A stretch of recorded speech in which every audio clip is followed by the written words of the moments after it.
So are you ready for the top 5 movies of 1985? Yes, let's do it. All right, man. All right, so you started last time, so I'm going to start Okay. us this time. And I'm pretty sure this will not be on your list. Why is it another Woody Allen time? We'll get to that. There is one. But my number 5 is a director you do like. Oh yeah. But you may not like this movie. I don't know. It's Tim Burton. Okay. And this is his first feature film, actually. And it stars Paul Rubens, otherwise known as Pee Wee Herman, in Pee Wee's Big Adventure. Yes. It is not on your list. You were a big fan of Pee Wee Herman. Well, yeah, I mean, let's face it, I was 7 years old. So Pee Wee's Playhouse was, going strong. And I used to watch it at my house too. Did I really? Yeah. Yeah. Such a dumb show. It made me watch it. I love it. Yeah, but this movie though, it took what he did on Pee Wee's Playhouse and added like this dark Tim Burton element to it. Like there's the part where he gets picked up by a trucker named Large Marge, and she tells this story, and the story's getting darker and darker, and then all of a sudden her face morphs into this alien with eyes bugging out, and his reaction to it is classic. He just goes, ah, and jumps out of the moving truck. It's basically like a cartoon. It could have been made that way, the way that the live action stuff works. And then the whole thing with him getting his bike stolen, the whole plot of the movie is him finding his bicycle. And just pure ridiculousness. And the way Tim Burton did it, though, that was really genius, I think. How do they compare with the other ones? The other Pee Wee Herman ones that didn't do. The sequel, terrible. I mean, as most comedy sequels are, as we know. And then I think they actually made a third one years later, and that I don't even think I saw it. So, all right. But yeah. But that's my 5. So what's your 5? My number 5 is a movie that we have definitely watched together. Yeah. Lady Hawk. I thought when I was looking through 85, I thought you might have that. All right. Yeah. Matthew Broderick, Rutger Hauer, Michelle Pfeiffer. Yep. Yep. Not many other people in the cast, actually, right? I mean. Oh yeah, there is. But I mean, these are the biggies. Yes. Not counting the evil bishop. Oh, right. Yeah. I forgot about that part. Yeah. Yep. So Matthew Broderick is a thief. Mm-hmm. He escapes. He gets saved by Rutger Hauer later on for another thing. And the whole thing was that this evil bishop cursed Rutger Hauer and Michelle Pfeiffer. Right. So that they could never be together. That's right. That's right. So he's a wolf. Right. Yeah. At night, and she's a hawk by day. A hawk by day, right. Yeah. So they just get a glimpse of each other at twilight. That's right. Yeah. Yes. To add to their agony. Yes. Right. Yeah, it's an interesting premise. I don't really remember that much about it. I remember seeing it a few times when I was a kid, and Broderick like lightens up the movie a bit. Yeah. He's like the comedic part and stuff like that. Right. Isn't it? It's set kind of like in medieval times, right? Yeah, it was set in medieval times. So Broderick finally agrees to help him after he finds out, like, who the mysterious woman is that all of a sudden, appears at night. Right. Yeah, it had the interesting mystery, a little bit of romance, a little bit of everything. So a little bit of everything. Yeah. Okay. Good pick. I dig it. All right. So my number 4 may or may not be on your list, but this is one we definitely saw together as well. and I saw it probably millions of times as a kid. The Goonies. And that's my number 4 also. Oh, right. Yes. So we will have probably 3 in common on this list. Um, so yeah, the Goonies, man. Directed by Richard Donner. Yeah, Uh, all-star kids cast right. at the time. Of course, the great Corey Feldman. Your buddy, yeah. Yeah, Sean Astin, who would later go on to be Sam in Lord of the Rings. Yep. You had the character's name, Data, the kid with all the gadgets. Yeah, Chunk, the Japanese kid or the right? Asian Yes, kid, whatever. yeah, Yeah, right. yeah. It's such a fun movie, and that through the years, And then, there's Chunk also. yeah, Chunk was I great. remember what his real name was. Yeah, the movie in some aspects doesn't age that well, but it's a fun adventure kid movie, really. Even though it does have some adult things going on. I love the Fratellis that are chasing them, the Yeah, mother and the 2 brothers. Uh, so many comedic things ensue as they're chasing them through the caverns and you know all the booby traps and things. right. To find the treasure of One-eyed Willie. Ellie. Exactly. Yes. Yes, yes. So I have to share And when the what odd son, Sloth. yeah, Sloth. He's so great, and the relationship with Chunk and Sloth is Yeah, kind of right. like the heart of the movie, really. Yeah. What was the candy bar that they used to become Baby Ruth. Baby Ruth? Right, yeah, because Yeah. there's that scene where he's yelling, "Baby Ruth."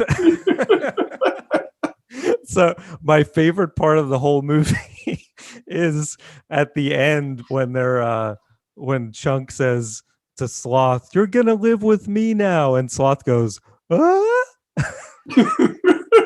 It's so funny, but this will crack you up. So Katya watched the whole movie, right? Yeah. Supposedly, with What was not her, much interest.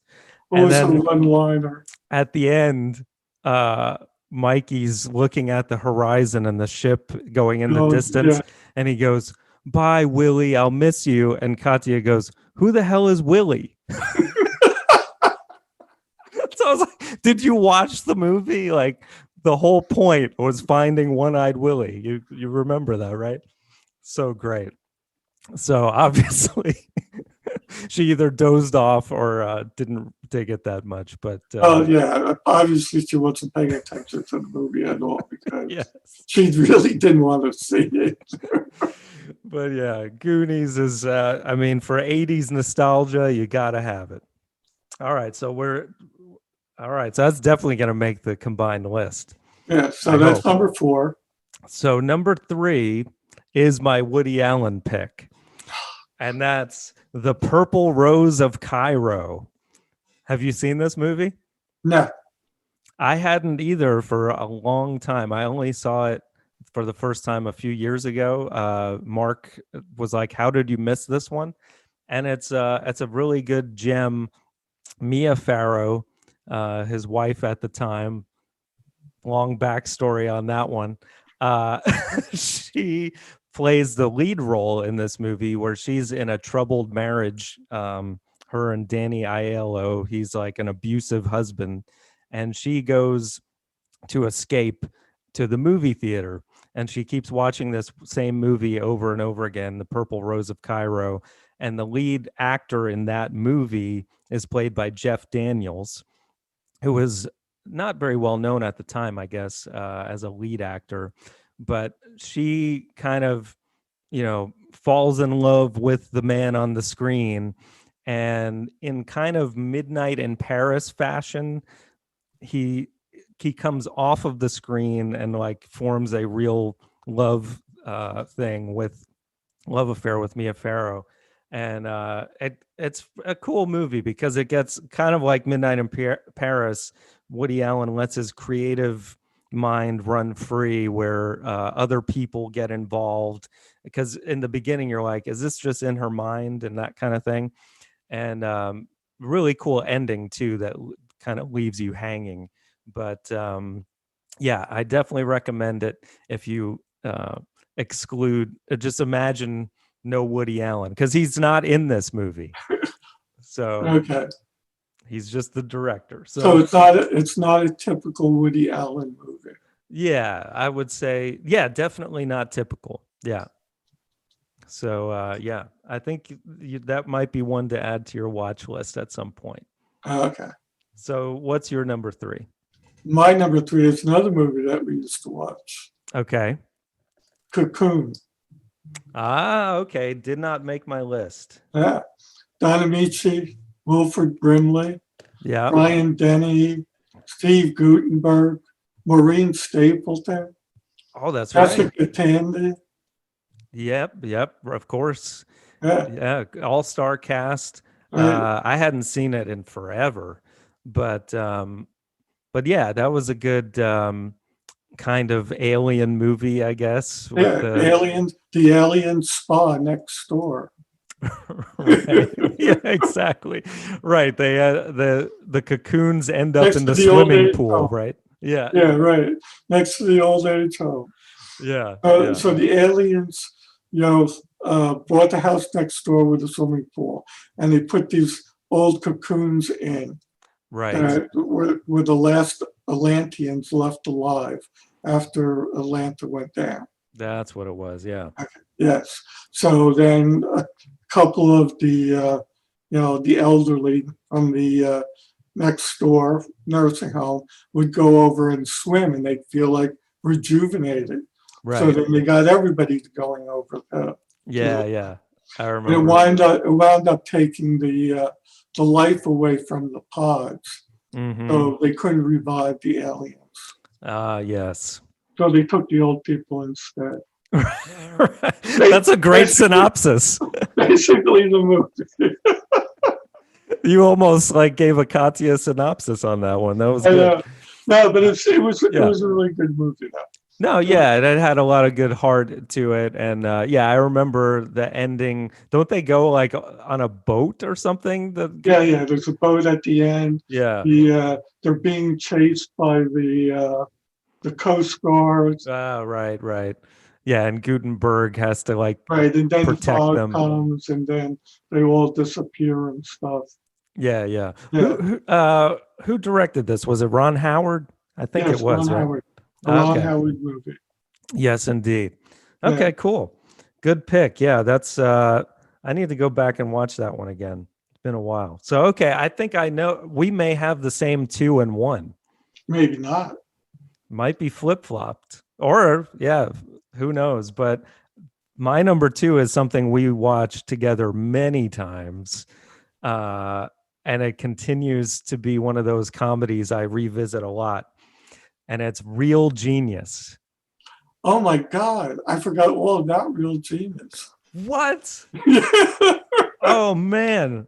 Would you change your list now that you know that Well, now I can't change my list. Oh man. But yeah, I know you love that movie, so I was thinking you'd have it. I know. But Well, I could change it and put on my honorable mention. all right, cool. But yeah, Real Genius, Val Kilmer, such a good vehicle for him at the time, where yeah, like around that mid 80s time before he became Iceman and Top Gun, he was just doing comedies basically. And he's hilarious in this movie. He really shines as this student in college who really doesn't care, but he's like a genius, as most of the kids at this particular school are.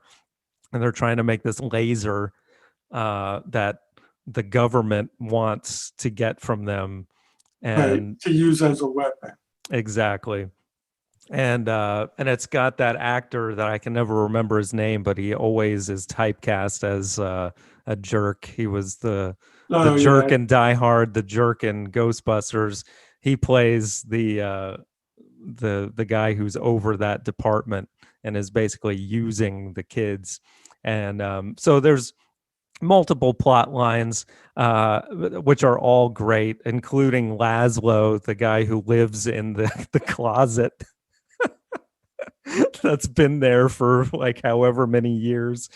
Yes, doing sweepstake prizes. Yes, that's right.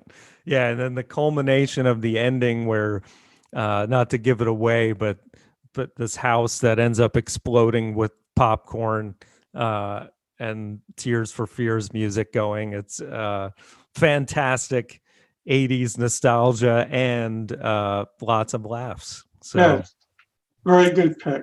yes, I I don't know how I agree. missed that. Man, that's crazy. Yeah. I know. So what's your number 2? My number two is The Breakfast Club. Oh, really? Okay. Yeah, Yeah, I that's a good and this pick. movie has turned out to be a classic too. Yeah, I almost put that as my honorable mention, but I didn't. Yeah, I mean it was a really big grosser. Took Yep. 1 million to make, and it made $51.5 million. Wow. Yeah. And again, it has a list of you know young people that eventually Hmm. became stars. Of Amelia course. Estevez, Yep. Judd Nelson, Molly Ringwald, Anthony Michael Hall, Yep. Ali Amazing. Sheedy. Hmm. Yeah, all 5 of them went on to do bigger things after that, and Right. yeah, John Hughes directed, and another of his great films. Yeah. And the whole premise of the thing is that 5 students had Detention. detention on Yeah. Saturday, and Right. they had to be there all day long. Hmm. And they had to write an essay on who they were, Right. was the premise thing. And I Yeah. can't remember who the teacher was, but he's like an asshole in all these other movies. Yes, he's just like the other guy and he's also in Die Hard. Yeah, yeah, Right. playing the So lieutenant. and they each represented like a different clique.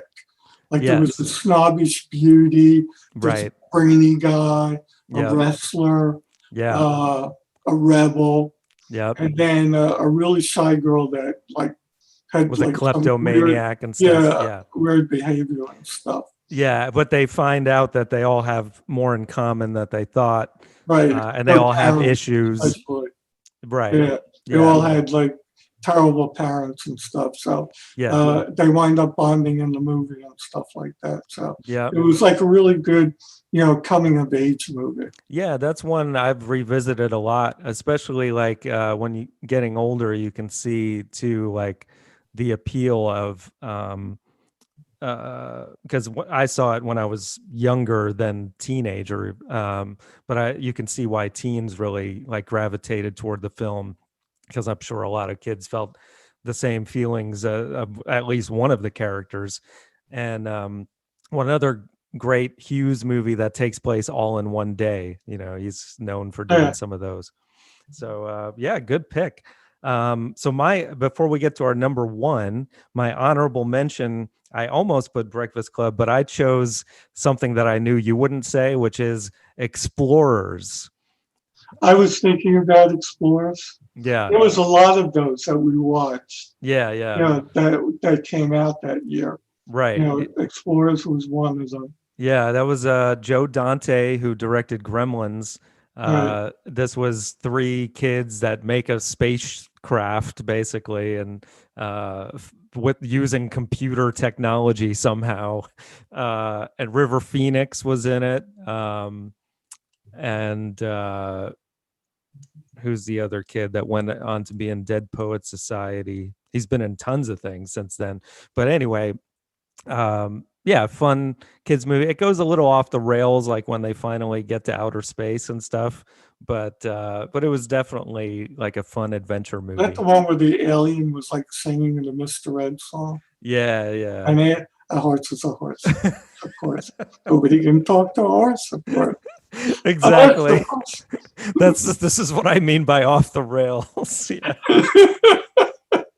So you're making your honorable mention now. Real Genius is. Yes, I'll make it Real Genius. All right. So that way it's in there. Fair enough. So our shared number 1, I'm sure it is on 3. 1, 2, 3. Back to the Future. Of course. It has to be. When I looked at 85, I was like, oh, easily this is number one, like not Right. even close. It's just one of those perfect movies that, for lack of a better term, stands the test of time. Uh, I mean, yeah, Michael J. Fox, Christopher Lloyd. Marty McFly. Yeah. Speaking of synopsis, I don't know if you've seen the stand-up comedian John Mulaney give his summary of this movie, but it's hilarious Yeah. because it's like he talks about the writers pitching this concept to the producers and saying, "Yeah, it's this kid Marty McFly. He's a real loser, and he's friends with this guy who's like a failed nuclear physicist who's either 40 or 80, and we don't know. And and, and he wants to go back in time to, have sex with his mom." So, Well, that was true. yeah, it ends Only it up was the other way around. She right. wanted to have sex with him. Right. So yeah, I mean it's a genius movie because as twisted as that sounds, they made it seem harmless because, he's a young version of himself and his mom Right. rescues him instead of his dad accidentally, and the whole story. But yeah, every character is great. Biff, uh, make like a tree and get out of here. And George McFly, played by Crispin Glover, is so great. Just the way he laughs is hilarious. And when he says, "Give me a milk chocolate," when he's trying to be all cool. There's so many good lines in the movie. And Yeah, I mean, it's a classic. yeah. And also the whole concept of making a time machine out of a DeLorean, which, became so cool. Another one of those movies that, kids would act out the movie basically. Right. On that note, going back to the Goonies, Mikey and Kimmy and I always used to act out the Goonies like all the time. We would get together. But yeah, same thing with Back to the Future. Marty McFly was in fact a loser, but somehow Michael J. Fox made him cool. Yeah. So yep, great choice. So now this is going to be interesting. Obviously, we know what number one is, Right. but do you want to? So you want to make Real Genius number two since? Well, if you do 2 and 6, it comes out to 4. Okay. Well, you're getting all mathematical on me. I mean, since you realized later you would probably at least mention it, I think we should rate it higher than Breakfast Club. Okay. That's what I'm saying. So, okay, we'll have that at 2, Breakfast Club at 3, and then we should have Goonies at 4 since it's shared, right? That was our shared one. So now it's a fight for number 5 can either be Cocoon or The Purple Rose of Cairo. So should we letterbox this thing? Yeah, okay. Probably Rose will win. It does have a 3.9, so that's not bad. I don't know about Cocoon. Let's see. 3.1. So Purple Rose, yes. All right, man. Got another Woody Allen. That damn Woody Allen does it again. All right, so not bad.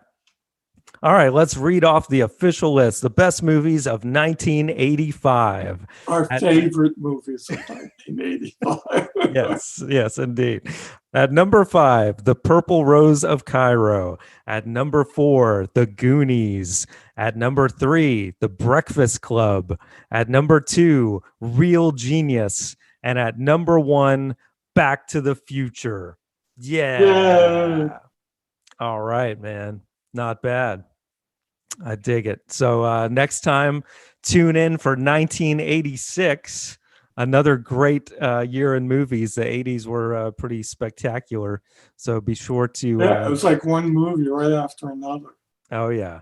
Yeah, I think I already know what my number one will be, but I'll have to look.